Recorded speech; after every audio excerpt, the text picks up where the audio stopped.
Hi friends, அனைவருக்கும் முத்துநகர் முத்துவின் முத்தான வணக்கங்கள்.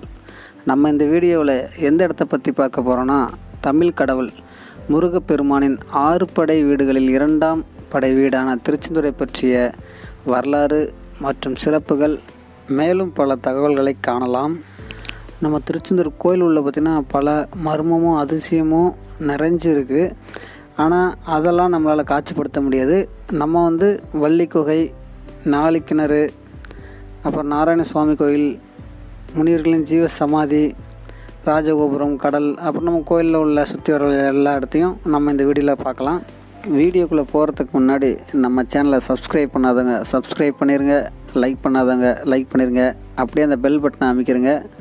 அப்போ தான் நம்ம போடுற நெக்ஸ்ட் வீடியோ உங்களுக்கு நோட்டிஃபிகேஷனாக வரும். இந்த வீடியோவை ஃபுல்லாக பார்த்துட்டு நல்லா இருக்கா இல்லையான்னு கமெண்டில் சொல்லுங்கள். அப்போ தான் நான் அடுத்த வீடியோ போடுறதுக்கு யூஸ்ஃபுல்லாக இருக்கும். வாங்க வீடியோக்குள்ளே போகலாம். ஃபஸ்ட்டு முருகப்பெருமானின் 2ஆம் படை வீடு எங்கே இருக்குதுன்னு பார்த்துக்கலாம். இந்த கோயில் பார்த்திங்கன்னா தூத்துக்குடி மாவட்டம் திருச்செந்தூரில் இருக்குது. நீங்கள் தூத்துக்குடிலேருந்து வந்தீங்கன்னா 35 கிலோமீட்ரு, திருநெல்வேலிலேருந்து வந்தீங்கன்னா 51 கிலோமீட்டர் வரும் நம்ம திருச்செந்தூர் முருகர் கோயில். இதுவே சென்னையிலேருந்து நம்ம முருகப்பெருமானை பார்க்க வரணும்னா செந்தூர் எக்ஸ்பிரஸ் இருக்குது. இது கரெக்டாக பார்த்திங்கன்னா எக்மோரில் 4:10க்கு எடுப்பாங்க. அதிகாலை 6:10க்கு திருச்செந்தூரில் விட்டுருவாங்க. நீங்கள் கோயிலில் தரிசனம் பண்ணுறதுக்கு ரொம்ப ஈஸியாக இருக்கும். இந்த வீடியோவில் நடந்து வரும் பக்தர்கள் அனைவருக்கும் பல கனவுகள். சிலர் வேண்டுதல் நிறைவேறியதற்கு நன்றி சொல்ல வராங்க. பலர் பல வேண்டுதல்களை மனசில் வச்சுக்கிட்டு கடவுளை நோக்கி வராங்க. நடந்து செல்பவருக்கும் எனது சேனலை பார்ப்பவருக்கும் அனைவருக்கும் முருகப்பெருமானின் ஆசியால் நல்லதே நடக்கும் என நம்புவோம். முருகப்பெருமானின் 6 படை வீடுகள் திருப்பரங்குன்றம், திருச்செந்தூர், பழனி, சுவாமிமலை, பழமுதிர்ச்சோலை, திருத்தணி. இந்த 6 படை வீடுகளில் மிகவும் சிறப்பு வாய்ந்த ஸ்தலம் திருச்செந்தூர். ஏனென்றால் 5 கோவிலுமே பார்த்திங்கன்னா மலை மேலே தான் இருக்குது. நம்ம திருச்செந்தூர் மட்டும்தான் வங்காள விரிகுடா என்ன அந்த கடல் பகுதிக்கு பக்கத்தில் இருக்கிற ஒரே முருகர் கோயில் நம்ம திருச்செந்தூர் மட்டும்தாங்க. அதான் மிகவும் சிறப்பு வாய்ந்ததாகவே இருக்குது. திருச்செந்தூர் முருகர் கோயில் பார்த்திங்கன்னா மொத்தம் 3 பாதை இருக்குது. நடப்பாதை, கடற்கரை பாதை, இன்னொன்று வடக்கு பாதை. நம்ம இப்போ பார்த்திங்கன்னா பைக்கில் போகிறதால வடக்கு பாதை வழியாக உள்ளே போயிட்டுருக்கோம். வெளியூரில் இருந்து வர்றவங்க தங்குறதுக்கு நிறைய ப்ரைவேட் ஹோட்டல்ஸ் இருக்குது. இங்கே மேலும் அரசு ஏற்படுத்தும் தங்குமிட வசதியும் இருக்குது. ஆனால் இப்போ பார்த்திங்கன்னா அது இன்னும் ரெடி பண்ணிகிட்ருக்காங்க, மேற்பணி நடந்துகிட்ருக்கு. அதே போல் இங்கே பார்த்திங்கன்னா சைவ உணவுகள்லாம் நிறையா இருக்குங்க. இப்போ நம்ம கோயில் உள்ள என்ட்ரன்ஸ் வந்தாச்சு. இப்போ உள்ளே போக போகிறோம். இங்கேருந்து பார்த்தா அந்த ஆர்ச்சி தெரியுது பாருங்கள், நம்ம வடக்கு வாசலோட ஆர்ச்சி. நம்ம போல் நடந்து போய்ட்டுருக்கோம். திருச்செந்தூர் முருகப்பெருமானின் ஸ்தல வரலாறை பற்றி பார்ப்போம். அதில் பார்த்திங்கன்னா 2 பேரை பற்றி கண்டிப்பாக தெரிஞ்சிருக்கணும். அதில் ஒன்று பார்த்திங்கன்னா முருகப்பெருமான் எப்படி பிறந்தாங்கன்றதையும், இன்னொன்று சூரபத்மன் அசுரம் பார்த்திங்கன்னா சிவன்கிட்ட என்ன வரம் வாங்கியிருக்காங்கன்றதையும் பார்க்கணும். ஃபஸ்ட்டு முருகப்பெருமானை பற்றி பார்க்கலாம்.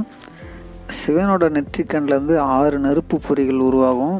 அது கங்கை நதியின் சரவண பொய்கின்ற இடத்துல பார்த்திங்கன்னா 6 தாமரை மலர்கள் இருக்கும். அந்த இடத்துல போய்ட்டு 6 அந்த நெருப்பு துளிகள் விழும்போது 6 குழந்தைகளாக உருவெடுக்கும். அந்த 6 குழந்தைகளையும் 6 கார்த்திகை பெண்கள் வளர்த்து வருவாங்க. அதான் முருகப்பெருமான் கார்த்திகேயன் என அழைக்கப்படுவார் சில இடங்களில். அதே போல் அந்த 6 குழந்தைகளையும் பார்வதி அம்மன் ஒன்று சேர்த்து 6 முகனாக மாற்றுவார். அதனால் சில இடங்களில் பார்த்திங்கன்னா முருகப்பெருமான் 6 முகன் என அழைக்கப்படுவார். அடுத்து அசுரனை பற்றி பார்க்கலாம். சூரபத்மன் என்னும் அசுரன் சிவனை நோக்கி கடுமையாக தவம் இருப்பார். அவன் கடுமையாக தவம் இருக்கிறத பார்த்துட்டு சிவபெருமான் இறங்கி என்ன வர வேண்டும் என்று கேட்பார். அதுக்கு அந்த அசுரன் 1008 அண்டங்களை ஆட்சி செய்யும் வரமும் சாகா வரமும் வேண்டும் என்று கேட்பார். அதுக்கு சிவபெருமான், பிறந்தவன் மடிந்தே ஆக வேண்டும் என்பது விதி, எந்த வகையில் உனக்கு அழிவு வேண்டும் என்பதை நீயே கூறு என்பார். அதுக்கு அந்த அசுரனை யோசிச்சுட்டு, பெண் வயிற்றில் பிறக்காத பிள்ளையால் தான் எனக்கு அழிவு வர வேண்டும் என கேட்பான். அந்த அசுரனை பொறுத்தவரை பெண்ணை தவிர வேறு யாராலும் ஒரு உயிரை உற்பத்தி செய்ய முடியாது என்பது அவன் கருத்து. சிவபெருமானும் அப்படியே ஆகட்டும் என்று வரம் கொடுத்து விடுவார். வரம் பெற்றதால் உலகை அச்சுறுத்த தொடங்கினான் சூரபத்மாசுரன். தேவர்களையும் சிறைப்பிடித்து அச்சுறுத்த ஆரம்பித்தான். அசுரன் அச்சுறுத்தல் தாங்க முடியாத தேவர்கள் பிரம்மன், விஷ்ணு, சந்திரன், சிவனிடம் சென்று நடப்பதை கூறுவார்கள். சிவனும் தன் புதல்வன் முருகனை அழைத்து ஒரு வேல் ஒன்றை கையில் கொடுத்து சூரபத்மனை அழைத்து வா என்று சொல்வார்கள். அந்த சூரபத்மனை வதம் செய்த இடம்தான் திருச்செந்தூர். முருகனின் 6 படை வீடுகளில் மிகவும் முக்கியத்துவம் வாய்ந்த இந்த திருச்செந்தூர் மிகவும் வீரம் நிறைந்த ஒரு இடமாக காட்சியளிக்கிறது. அசுரனை வதம் செய்துவிட்டு அமர்ந்த இடம் இந்த திருச்செந்தூர் முருகர் கோயில். பல மைல்கள் பக்தர்கள் நடந்து வராங்க. ஆனால் கோயில் உள்ள வந்த பிறகு என்னதான் கால் வலி இருந்தால் கூட முருகப்பெருமான் பார்க்க போகிறோன்ற சந்தோஷத்துலேயும் மகிழ்ச்சியிலும் அவங்க ஆடும் விதத்தை பாருங்கள்.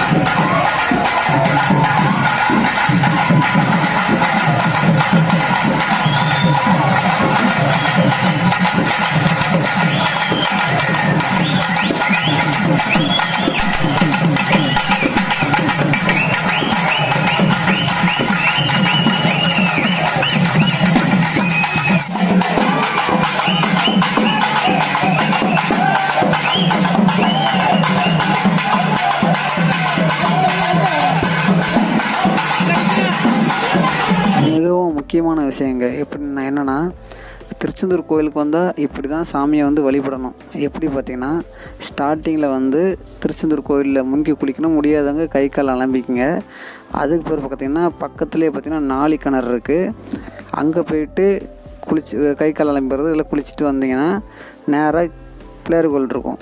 அதாவது ஸ்டார்டிங்கில் வந்தீங்கன்னா ஆஞ்சநேயர் சாமி இருக்கும். அது பக்கத்தில் பார்த்திங்கன்னா ஸ்ரீ தர்மசாஸ்தா சன்னதி இருக்கும். அந்த சாமியை வணங்கிட்டு, அது ஐயப்ப சாமிங்க, அந்த சாமியை வணங்கிட்டு அப்படியே பக்கத்தில் பார்த்திங்கன்னா ஒரு போர்டு வச்சுருப்பாங்க. வேறு ஒன்றும் இல்லைங்க, திருச்செந்தூர் முருகர் கோயிலில் எந்தெந்த இடம் எங்கெங்கே இருக்குன்றது சின்ன மேப்பு. அதை பார்த்துட்டு அப்படியே கொஞ்சம் தள்ளி வந்தீங்கன்னா லெஃப்ட் சைடில் கடையாக இருக்கும். அதில் நம்ம பக்கத்துலேயே நம்ம தூண்டுகை விநாயகர் கோயில் இருக்குது. அதுக்கு ஒரு வெள்ளை தங்கம் வாங்கிக்கோங்க. வாங்கிட்டு முருகப்பெருமானின் அண்ணனான முதற்கடவுள், மூத்த கடவுள் நமது கணபதி விநாயகர் சாமியை இங்கே வணங்கிட்டு, மனசார வணங்கிட்டு, வீட்டில் வந்தவங்க எல்லாத்துக்கும் தலையை சுற்றி ஒரு வெடலையை போட்டிங்கன்னா உங்கள்கிட்ட உள்ள கஷ்டங்கள் எல்லாமே இந்த கணபதி தூண்டுகை விநாயகர் பார்த்துப்பார். அப்படியே வாங்க நம்ம பயணத்தை தொடங்கலாம். கொஞ்சம் அப்படியே நடந்து வந்தீங்கன்னா இடது பக்கத்தில் ஒரு செட்டு அர்ச்சனை செய்கிறதுக்கு பார்த்திங்கன்னா 60 ரூபா தான் வரும். தேங்காய், பழம், பத்தி, சூடம் எல்லாமே அதிலே வச்சுருந்துருவாங்க. விபூதி எல்லாமே அதிலே இருக்கும். நான் தை மாதம் போனதால் நிறையா பக்தர்கள் பார்த்திங்கன்னா நடந்து தொடர்ந்து வந்துகிட்டே தான் இருந்தாங்க பல இடத்துல இருந்து.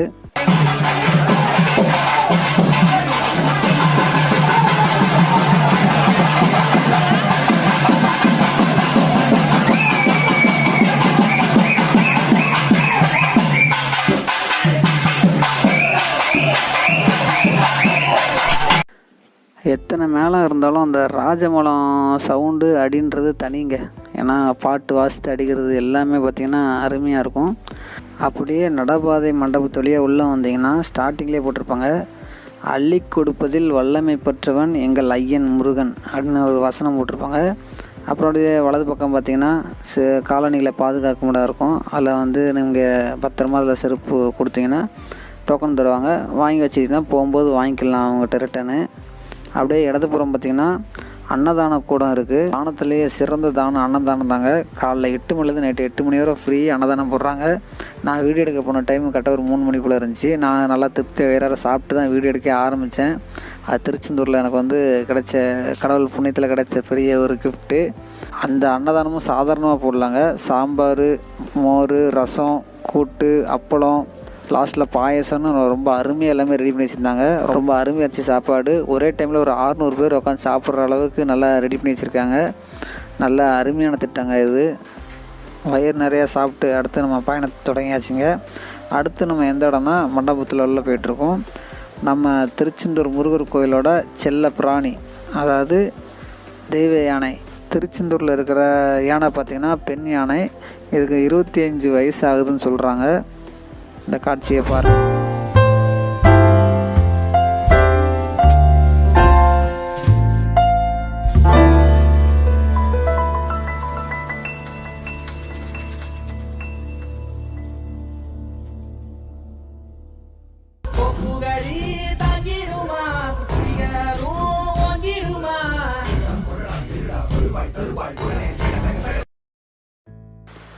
அடுத்து நம்ம பார்க்குறது திருச்செந்தூர் வடக்கு வாசலில் இருக்கிற ராஜகோபுரம். இது பார்த்திங்கன்னா 2000 ஆண்டுகளுக்கு முன் இருந்து சிறந்து விளங்குறது. அதே போல் 9 அடுக்குகள் கொண்டது, 157 அடி உயரமும் கொண்ட கோபுரமாகும் இது. அப்புறம் 17ஆம் நூற்றாண்டில் கட்டப்பட்டது இந்த ராஜகோபுரம். நீங்கள் திருச்செந்தூர் போனீங்கன்னா இந்த வடக்கு வாசலை பாருங்கள், எப்போவுமே பூட்டி தாங்க இருக்கும். இது பார்த்திங்கன்னா சூரசம்ஹாரம் முடிந்த பிறகு முருகருக்கும் தெய்வ யானைக்கும் திருமண நாளில் மட்டும்தான் இந்த வாசல் மட்டும் திறக்கிறாங்க. மற்ற டைம் எப்போவுமே இந்த வடக்கு வாசல் பார்த்திங்கன்னா கோபுர வாசல் எப்போவுமே மூடி தான் வச்சுருக்காங்க. அப்படியே ராஜகோபுரத்துலேருந்து கொஞ்சம் தள்ளி வந்தீங்கன்னா வலதுபுறமே மொபைல் எல்லாத்தையும் பாதுகாக்கிறதுக்கு தனியாக ஒரு லாக்கர் வச்சுருக்காங்க. நம்ம அந்த லாக்கரில் சேஃபாக வச்சுட்டிங்கன்னா மொபைலுக்கு கொஞ்சம் சேஃப்டியாக இருக்கும். திருச்செந்தூர் முருகப்பெருமானில் ஒன்று வரலாறு இருக்குங்க. நீங்கள் கோயில் உள்ளே பார்த்தீங்கன்னா அது வந்து ஓவிய வடிவத்தில் பார்த்திங்கன்னா அந்த கதையை வந்து எழுதியிருப்பாங்க. வேறு ஒன்றும் இல்லைங்க, கிபி 1648ஆம் ஆண்டு டச்சுக்காரர்கள் பார்த்திங்கன்னா தமிழ்நாட்டுக்கு படையெடுத்து வராங்க. அந்த காலத்தில் திருச்செந்தூர் பகுதியை பார்த்திங்கன்னா திருமலை நாயக்கர் ஆட்சி செய்து வருகிறார்.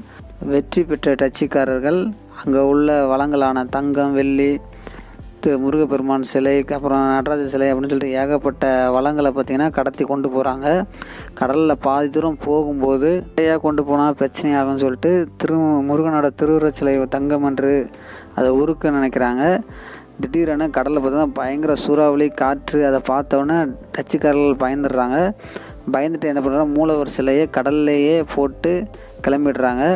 கடலில் சிலையை போட்ட அதுக்கு உடனே புயல், காற்று எல்லாமே நின்றுது. ஆண்டுகள் கடந்து போனது.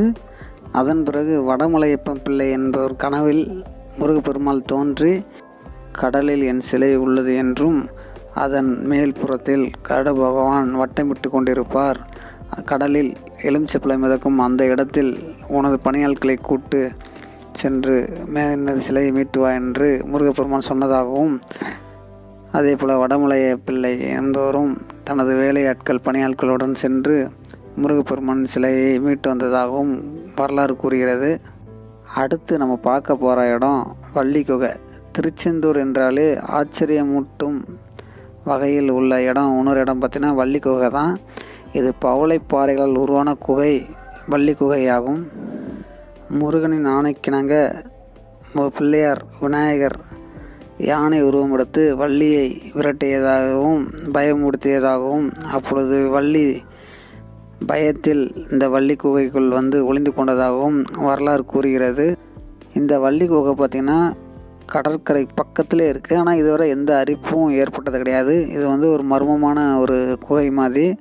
நீங்கள் பார்த்தாலே தெரியும், கடல் பார்த்திங்கன்னா ரொம்ப பக்கத்தில் இருக்குது. அது திருமணம் ஆகாதவங்க வெளியே உள்ள இடத்துல தாலி கட்டினால் சீக்கிரம் திருமணமாகும். அப்புறம் குழந்தை இல்லாதவங்க பார்த்திங்கன்னா தொட்டில் கட்டினா சீக்கிரம் குழந்தை பாக்கியம் கிடைக்கும்.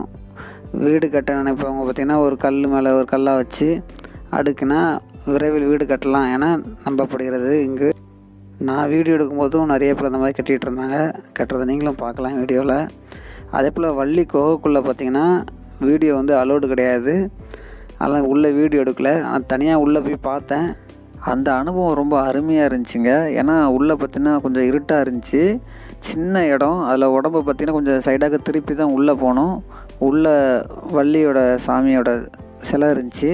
உள்ளே ஒரு 4 பேர் நின்று சாமி கும்பிட்றமிச்சு விளக்கு மட்டும் ஏற்றிருந்தாங்க. அந்த ஒளி வெளிச்சத்தில் சாமியை பிரகாசமாக இருந்துச்சு.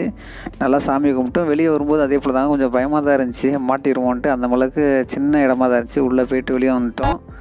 நல்லா அருமையான ஒரு அனுபவமாக இருந்துச்சு. நீங்களும் திருச்செந்தூர் கோயில் போனீங்கன்னா இந்த வள்ளி கோயிலுக்கு கண்டிப்பாக போயிட்டு வாங்க. இதுக்கு முன்னாடி போனவங்களாக இருந்தால் கமெண்ட் செக்ஷனில் கமெண்ட் பண்ணுங்கள் எப்படி இருந்துச்சுன்னு, மற்றவங்களும் தெரிஞ்சுக்கிட்டோம். இந்த வீடியோவில் கோயிலோட வரலாறு பார்த்துருக்கோம். நெக்ஸ்ட் வீடியோவில் சூரசம்ஹார நிகழ்ச்சி, நாளிக்கிணறு, நாராயணசுவாமி கோவில், முனிவர்களின் ஜீவ சமாதி அனைத்தையும் நெக்ஸ்ட் வீடியோவில் பார்க்கலாம்.